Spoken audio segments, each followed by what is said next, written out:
क्योंकि जो मौलिक है वही स्वभाव है, वही व्यक्ति का स्वभाव है।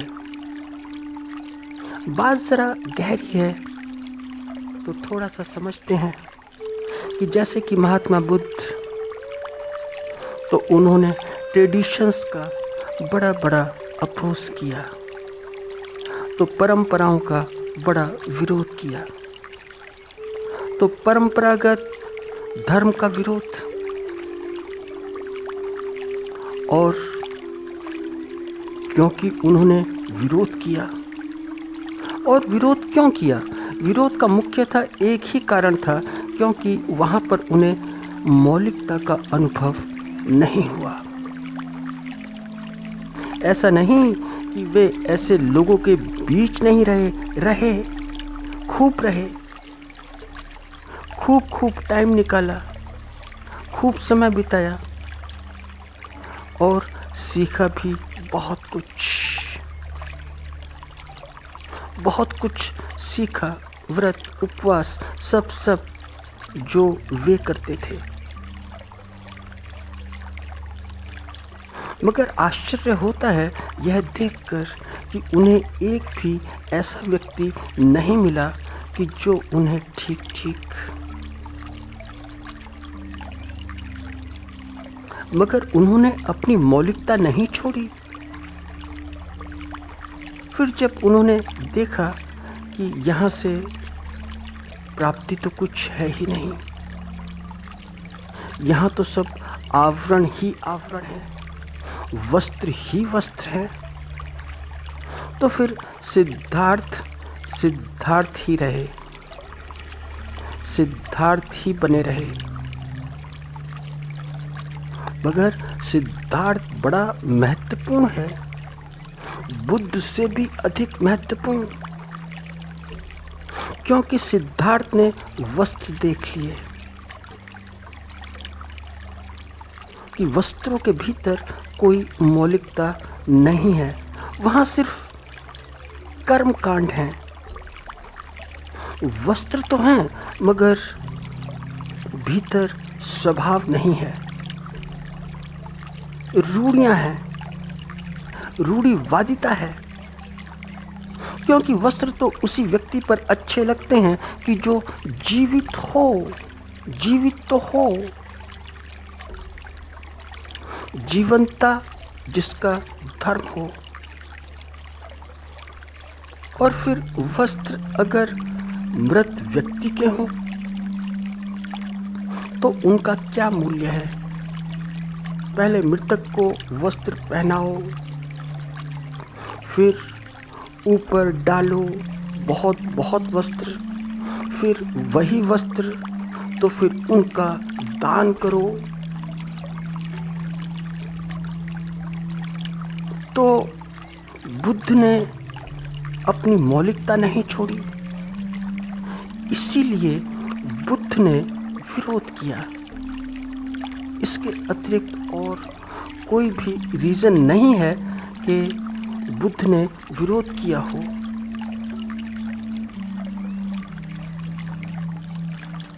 तो हुआ क्या? बुद्ध के एक शिष्य ने उनसे पूछा कि आप तो धर्म के विरोधी भी हैं, मगर वक्तव्य ऐसा देते हैं कि धर्म की शरण में जाओ, संघ की शरण में जाओ। तो ये बात तो समझ में ही नहीं आती कि आप बोलना क्या चाहते हैं। तो बुद्ध ने कहा, भंते, बात बहुत ही सिंपल है, बड़ी सरल है, क्योंकि रूढ़ियों में और धर्म में बहुत बड़ा अंतर है।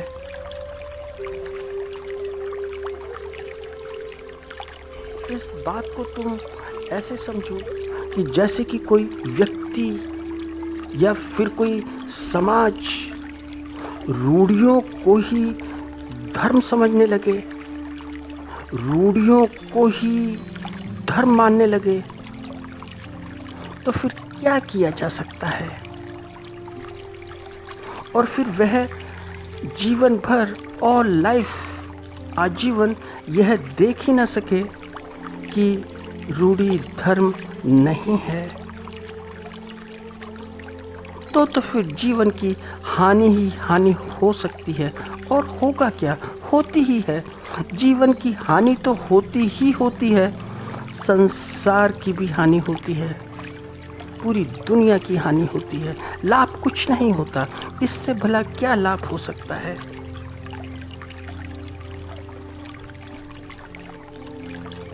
रूढ़ी देखनी, रूढ़ियों को देखना समझना भी बहुत ठीक है, बड़ा उचित है, मगर देखा तो जाए, समझा तो जाए कि यह रूढ़ी है। इतनी तो समझ विकसित हो कि ये सब रूढ़ियां हैं।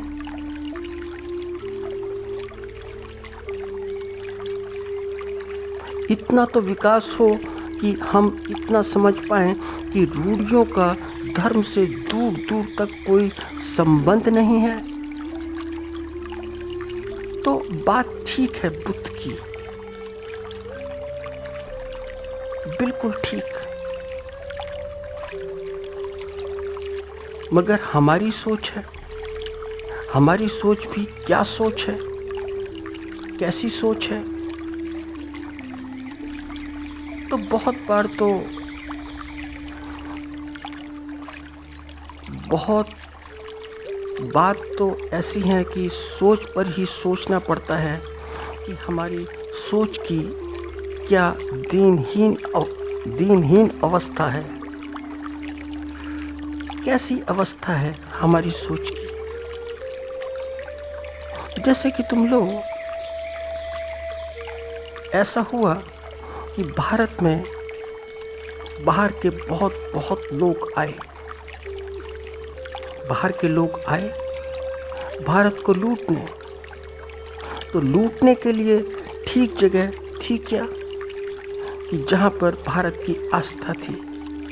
और भारत की कहाँ पर आस्था थी, अपने मंदिरों पर।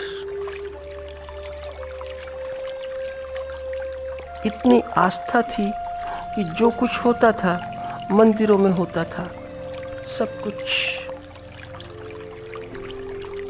क्योंकि मंदिर श्रद्धा के केंद्र थे, जैसा कि आज भी केंद्र हैं, आज भी श्रद्धा के केंद्र हैं।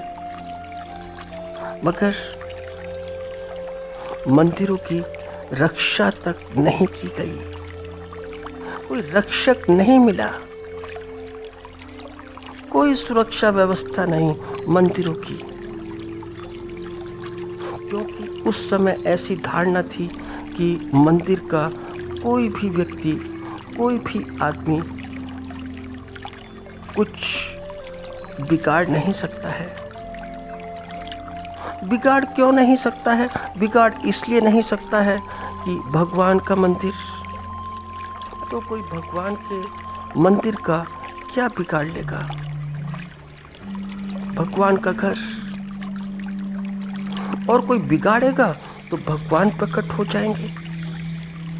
तो भगवान जो उनका अपना एक घर है, उसकी सुरक्षा स्वयं ही कर लेंगे, क्योंकि भगवान का घर है। तो भगवान ही जाने अपने घर के विषय में, हम तुम उससे ज़्यादा जान भी क्या सकते हैं? तो ऐसी धारणा थी, तो लोगों ने भी मान लिया कि बात तो एकदम ठीक है, लॉजिकली है, बहुत तर्कयुक्त है। क्योंकि बात का विरोध किया जाए तो विरोध तो फिर ऐसा हो जाएगा कि जैसे भगवान का विरोध हो गया। तो काफी मंदिर लूट लिए गए, लगभग सारे मंदिर लूट लिए गए। सोने चांदी की मूर्तियां जो भी मंदिर के भीतर थीं, सारी की सारी लूट ली गईं। आक्रमणकारी आते चले गए और लूट कर ले जाते गए। और ये लूटने वाले, बड़ी तारीफ की बात है कि कुछ मुट्ठी भर लोग ही थे, वो भी भारत के बाहर के। तो तो ऐसा प्रतीत होता है कि लूटने वाले बहुत ज़्यादा प्रैक्टिकल थे, तो उन्हें प्रैक्टिकल एक्सपीरियंस कुछ ज़्यादा था। यह कैसी समझ है? इसे तुम समझ बोलोगे या ना समझी बोलोगे?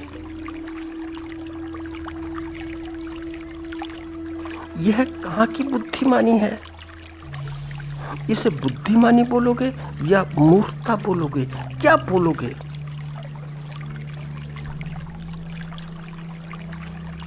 टैलेंट बोलोगे? प्रतिभा बोलोगे? यह विश्वास नहीं, अंधविश्वास है। और जो अंधविश्वास है उसको विश्वास मान लिया गया है, अंधविश्वास को। तो इससे हुआ क्या कि भारत की बड़ी हानि हुई, बड़ी हानि हुई। सारे पुस्तकालयों में आग लगा दी गई।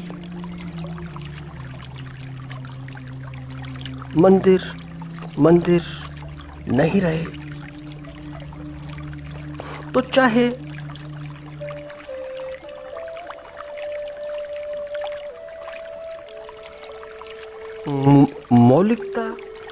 मौलिकता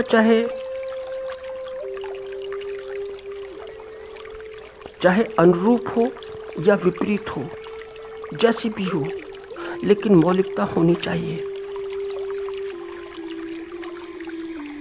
वह अगर अनुरूप हो तो भी ठीक और विपरीत हो तो भी ठीक। दोनों ही दिशाओं से, डायरेक्शन से ठीक है, क्योंकि वहाँ पर व्यक्ति सीखता है और सीखता वही व्यक्ति है जो मौलिक होता है। वह अनुरूप से भी सीखता है और विपरीत से भी सीखता है। और ऐसी सीख, ऐसी समझ,